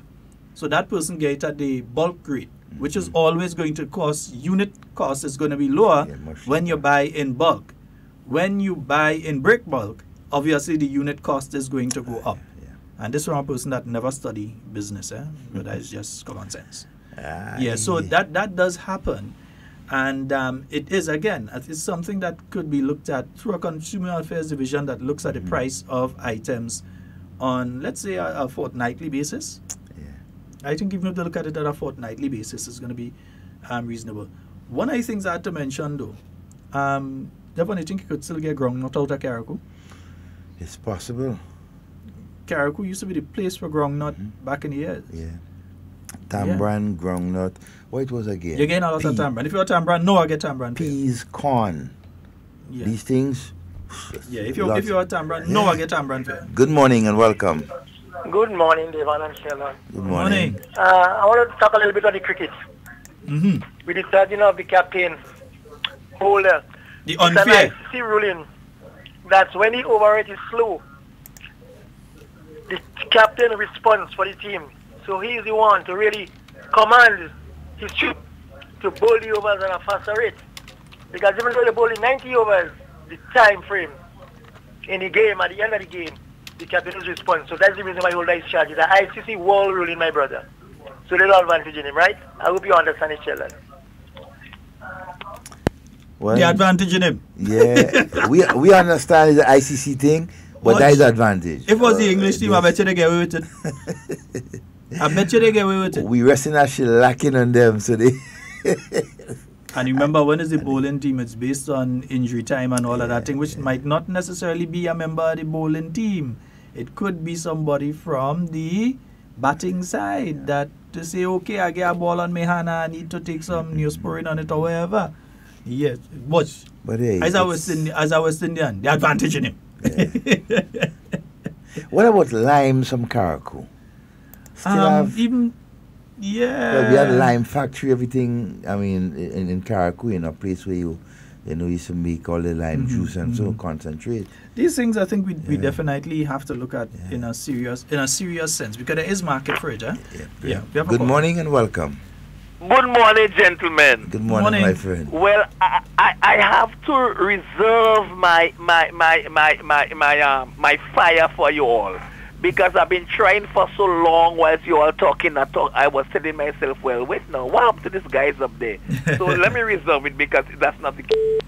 Now, if my voice sounds a little bit, untidy, it's because there is what we call a flu or the cold in the wrong. It's called Chem Jones. So I'm using some NNP Tylenol for it. Now, listen to this. Now, Mr. Scott and Devon, and to your listening audience. Now, at one time, we was buying local, we was eating local, and we was drinking local. Today, maybe that is not quite the case. What caused that to change? Our economic and financial realities. What it means is that based on our purchasing power, we can buy what we want to buy, we can eat what we want to eat, and we can drink what we want to drink. Even if the local chicken is $2 a pound and the foreign chicken is $3.50, we have the choice. We have the choice and we have the option because of our purchasing power. Now, listen, capitalism. Mr. Scott, listen, this thing is not just so, The capitalist is not sleeping. They know how to get you out of the business. How come that those of us who are involved in the business don't know how to stay in the business? You know what I mean? There are strength in numbers. Now listen to this. We're celebrating our 45 years of independence. Now, the Constitution, some say it was not enacted. Okay? Independence. Some say we are not independent. The Governor General, they say it is still the Queen Head of State. Colonialism, you know, how bad we was treated.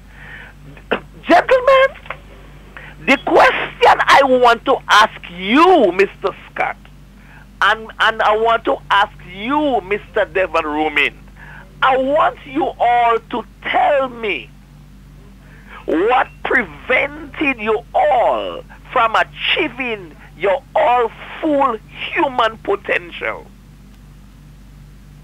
Tell me, is it because the Constitution was not enacted? Because we are not independent? The Governor General or colonialism? As far as I'm concerned, none of these things are preventing us as individuals from achieving our full human potential. And finding a The job. bottom line is that if you make bad choices in life, you have to learn to live with it for a very long time. Now, hear this. Lately, you hear me talking a lot about Mr. Jones. Now, Mr. Jones have told his audience to wear black on our National Colors Day. Imagine that. I want to know, when did Mr. Jones and his followers realize that only on when National Colors Day come up, they should wear black? Based on my interpretation and my understanding, they should be wearing black on the evening of March 13, 2018, or on the morning of March 14, 2018.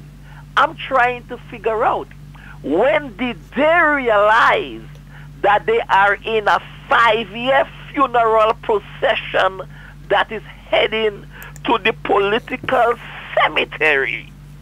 This is what I want to know. So I want them to wear black.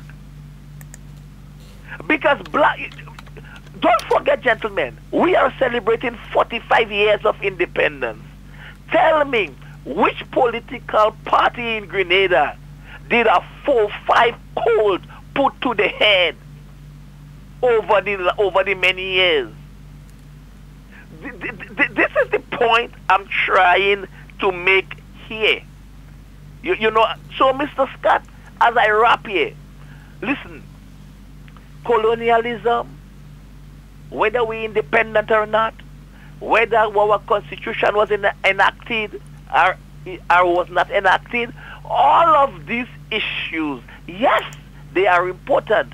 But what I'm saying is that you tell me which one of these issues, which one of these that prevented you as an individual from going to school where your mother provided you with 3 meals, where the teachers taught you, and where all what you had was to do was to learn and develop yourself. I want to know what prevented you from achieving your full human potential. And if you are in a situation today where things are not difficult, tell me who you have to blame. Gentlemen, I trust that you all will have a pleasant day. Thank you. All right, brother. Thank you, my friend. Yes, indeed. And just before we run off, remember tomorrow morning, we're going to have the post-cabinet press briefing, God's willing, the post-cabinet press briefing tomorrow morning, and then we'll have Hard Talk immediately after that. On Wednesday, we expect a visit from the NADMA, the National Disaster Management Agency. They should be visiting with us on Wednesday. Thursday and Friday, we will give some more information about that. Well, no, Thursday is Independence Day. And then Friday, we will give you some more information about Friday. Right. And before we run off, to let you all know, Grenada's athletes, we had to big them up. Yeah, some people saying we're black, We're saying wear your national colors with pride. Because some of these people, they come to you, and you know what they tell you? Yeah, when is election time, they want you to wear yellow. Yeah? The same people that are talking about wear black. When is election time, they want you to wear yellow and red. But when is independence time, they want you to wear black. That, my friend, should tell you everything you need to know about those individuals and where their priorities lie. Election time, wear yellow and red. But when independence time, they want to wear black. They want to wear black. They want to wear nothing national. Yeah, so our athletes have been in action over the weekend. Braylon Taplin in the 300 meter, he set the world leading time of 32.49 seconds.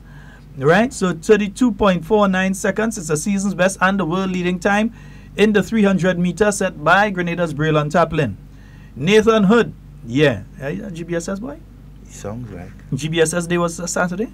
Yes. GBSS celebrating how much years? 134 years. If you did not the answer to that, I'd change my name. The price to the one who earns it, bro. Anyway, Nathan Hood, 800 meter, he had a personal best. That's an indoor, because remember there's a difference between indoor and outdoor.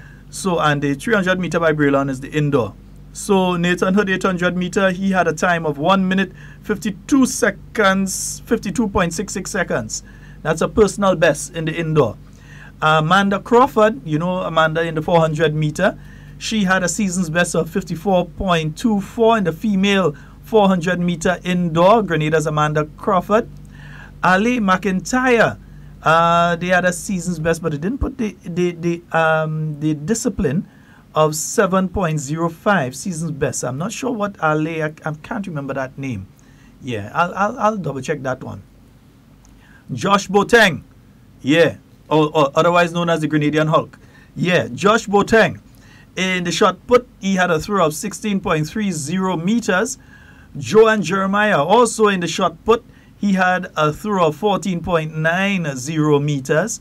Ramon Charles, a long jump, and Josh being a GBSS boy as well. Yeah, right.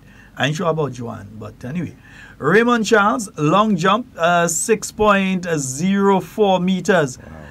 In the triple jump, Raymond Charles, 12.63 meters. Wow. Talon James, a GBSS boy? I'm not sure. Yes, he is. I ain't so familiar. Yeah. Talon in the 800 meter, he's run the long distance races, yeah. So in the 800 meter, he had a time of 1 minute 58 seconds, 58.38 seconds. So he is doing well. Our Grenadian athletes continue to do extremely well, and we need to be proud of them. No matter which institution they came from, we need to be very, very proud of our Grenadian athletes and continue to support them in whichever way possible. Yeah, and our King Karani James. Yeah, we say a special good morning to you. We know the information go reach to you somehow. Yeah, only one Tambran message me, only Freda, Tambran also. Sheldon, tell Deepo and Hannah, I had it correct, 134 years, they say. Taking part in that one, Listen, that GBSS is rings, badge, you have the badge kind of thing, and so for you could get that. $50 and so. Yeah, there's some badge and all kind of thing you could get away and them kind of things. Tie and all them kind of things. All right? So definitely. Folks, that's all the time we have for Hard Talk today. It's been wonderful being here with you. What have you done for Grenada lately? Find something today and do, Find something today and do. Even if you eat local for the rest of the day, eat local. Yeah. Or along with foreign chicken. Yeah. Foreign carrot. Yeah.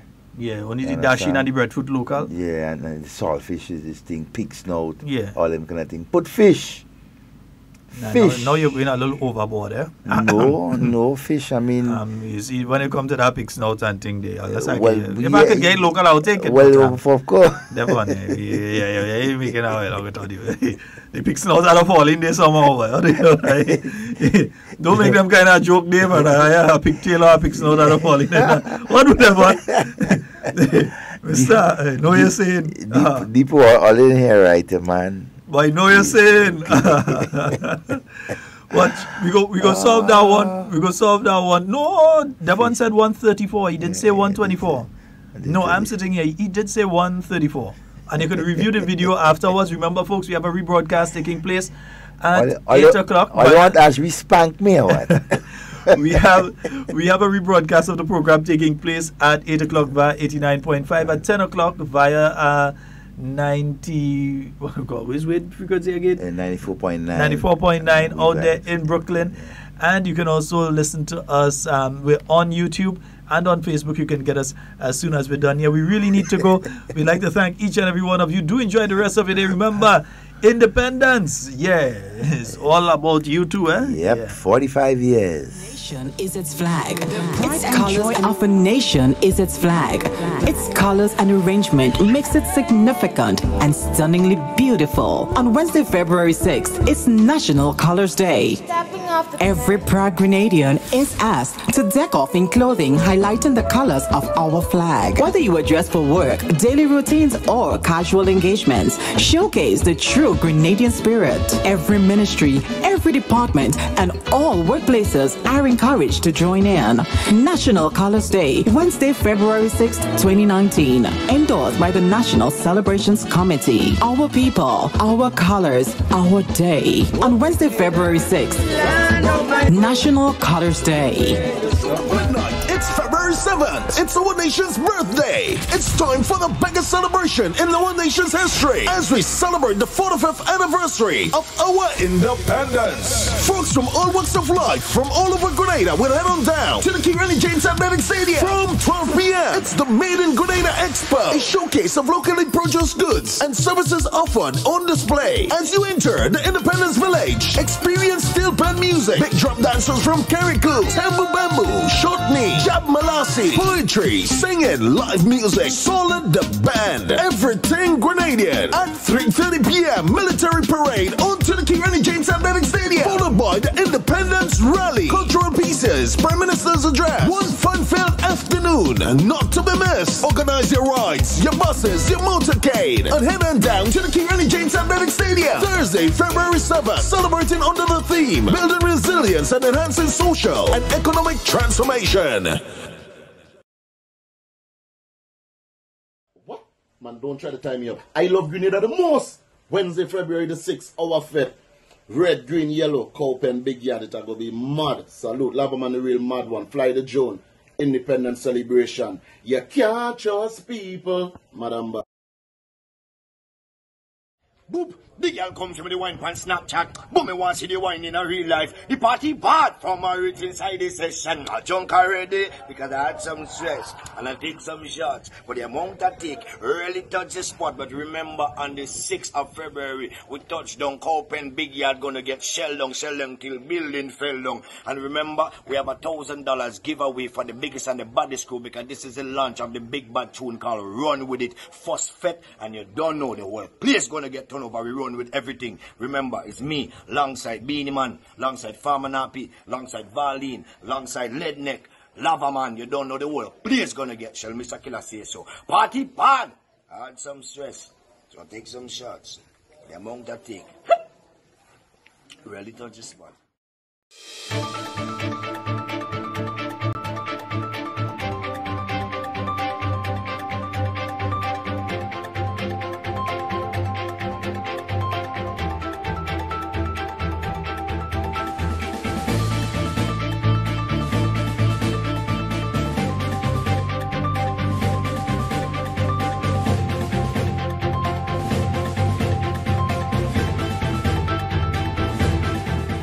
Grenada developing national water policy and national drought management plan. Details to this story and more in the national report.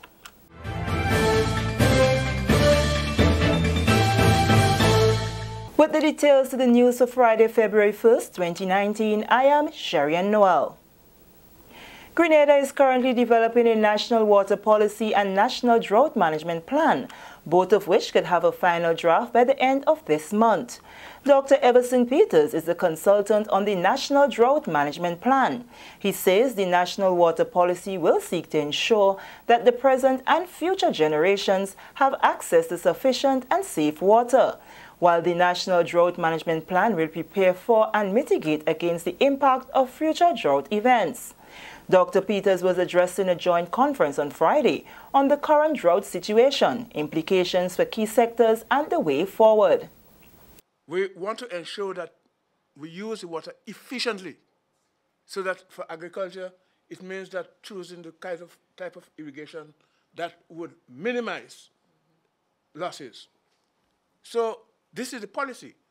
Now we have the National Drought Management Plan, and the goal of a drought management plan is during a period like now that we want to ensure the greatest public benefit for domestic water. First of all, domestic water, people drinking water. Then we want sanitation. We don't want diseases to be breaking out in schools if there's lack of water. And then we want irrigation. So while irrigation is important during a drought, the most important thing is for people to have water to drink. So when there are going to be restrictions, the first priority NAWASA has is to make sure people have water, sufficient water, and safe water to drink. Grenada experienced a serious drought in 2010, and Dr. Peters warns that this can become a regular occurrence for which we must be prepared, utilizing the water policy and drought management plan. This drought that we're talking about, we're now experiencing, there was prediction sometime in September that this is what is going to happen. If we have a plan, then we're not going to wait until January. If there's a plan that I suspect the Water Resources Management Unit or agency that is going to be established later in the year, going to be managing this thing. So by September, people will say, listen, you know, you have to start conserving. For the people in Carriacou, it means that you have to maintain as much of the water in the systems as possible. The final draft of both initiatives will be available by the end of this month and will be available for public review and comments before they go to the Minister and Cabinet. Meanwhile, Minister for Agriculture and Lands, Honorable Yolande Bain Horsford, says there is need for a national effort to mitigate against the challenges of drought. This has become more urgent with the prediction of long-term drought this year for Grenada, Antigua, North Bahamas, Cuba, East Jamaica, and St. Kitts. One of the major activities in the implementation of a monitoring system to record the impacts on water supplies, soil degradation, and agricultural production. This will entail the collection of data on crops and vegetations, river flows, reservoirs, ponds, rainfall stations, pest diseases, livestock, and generating reports for dissemination to relevant stakeholders. A proposed meeting Friday by Labour Commissioner Mr. Cyrus Griffith to provide conciliation in the pension negotiations impasse did not take place, as the public sector trade unions failed to show up, following the deadlock in talks in January and in response to the referral of the matter by the head of the government's Pension Engagement Committee to the Ministry of Labour. The Labour Commissioner invited the trade unions to a conciliation meeting on February 1st. Through correspondence received by the Labour Commissioner after the scheduled 9:30 a.m. start time for the meeting, the union said in part that it would be futile to convene the proposed meeting. Separate correspondence addressed to the chairman of the government's Pension Engagement Committee confirmed that the unions and staff associations have found it necessary to pursue the demands of the pensionable benefits for public officers through the legal process. Prior to Friday's planned meeting with the unions and the staff associations, the Labour Commissioner held a separate meeting with the Pension Engagement Committee. The Labour Commissioner will now report the matter to the Labour Minister for his mediation, in keeping with the established procedures for settling disputes. The government's Pension Engagement Committee and the public sector trade unions have already agreed on the need for pension for public officers. The issue at hand is the advance payment of pension, which is commonly referred to as gratuity. This is the National Report. More news after the break. The pride and joy of a nation is its flag. Its colors and arrangement makes it significant and stunningly beautiful. On Wednesday, February 6th, it's National Colors Day. Stepping Every proud Grenadian is asked to deck off in clothing highlighting the colors of our flag. Whether you are dressed for work, daily routines, or casual engagements, showcase the true Grenadian spirit. Every ministry, every department, and all workplaces are encouraged to join in. National Colors Day, Wednesday, February 6, 2019. Endorsed by the National Celebrations Committee. Our people, our colors, our day. On Wednesday, February 6th, National Colors Day.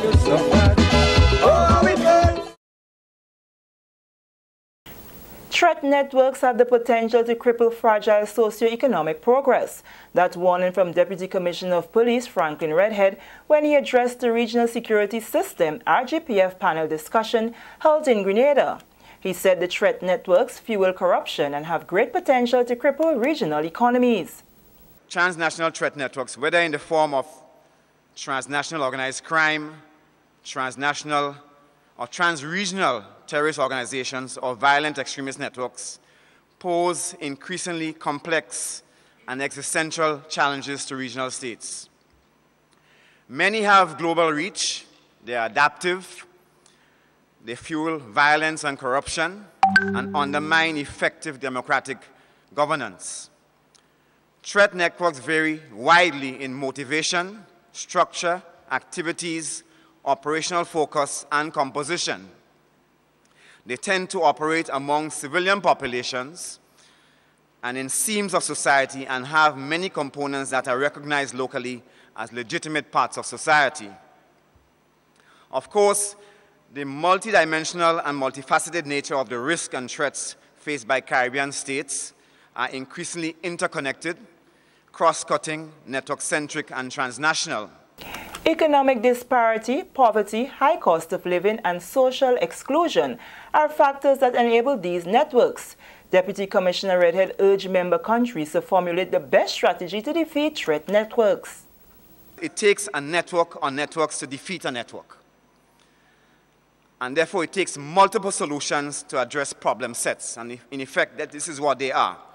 And this is why a multi-sectoral approach is a strategic imperative in suppressing the consequences, effects, and the wicked problems that threat networks can pose to our hemisphere and national security. We need to ask ourselves some questions. Are we addressing the relevant issues? And are we addressing the root cause of these challenges? And one of the questions that we need to ask is, are we too traditional in our approaches, rooted in old methods and old ways of doing things? The regional security system consists of 7 member countries that collaborate to strengthen regional security and build awareness on threats and crimes that many regions face. And finally, independence celebrations continued on the sister isle as Carriacou shared in the festivities. It was a show of support as students, uniformed clubs, teachers, and other patriotic residents came out in their numbers to witness and participate in the 2019 Independence Rally at the Hillsborough Recreation Ground. Minister for Carriacou and Petite Martinique Affairs, Honorable Kendra Maturin Stewart, reflected on the theme for this year's independence celebrations. Minister Maturin Stewart encouraged all present to work together to help build resilience and enhance the social and economic transformation of Grenada. Resilience is strength, toughness, robustness, our ability to rebound after disaster, misfortune, or distress. These are the characteristics and attributes that are required in nation building, and these are what will make us successful as a people. But we must use these characteristics, my friends, to strengthen or enhance our social and economic conditions. We must improve the lives of our people through social programs and through economic growth. We must improve on our service delivery, our agricultural production, our tourism product, our fisheries, our light manufacturing, our healthcare, education, infrastructure. Governor General Her Excellency Dame Cecile Lagrenade said after 45 years, Grenada and Carriacou exhibit clear signs of maturity, which is evident in the continuous developments within the state. The people of the Sister Isles, thou see a marked improvement in the availability of water to their homes and businesses due to the establishment of desalination plants in Petit Martinique and in Carriacou. The completion of the new port facility in Harvey Vale marks another major step towards improving the infrastructure with resulting increased economic benefits. This year's parade featured a military display outlining and symbolizing Grenada's 45th year as an independent nation, alongside cultural presentations. We are from Grenada, if you free, the Spice Island of the West Indies. We are happy, peaceful and gay, beautiful and healthy everywhere, and the warm sunshine every day.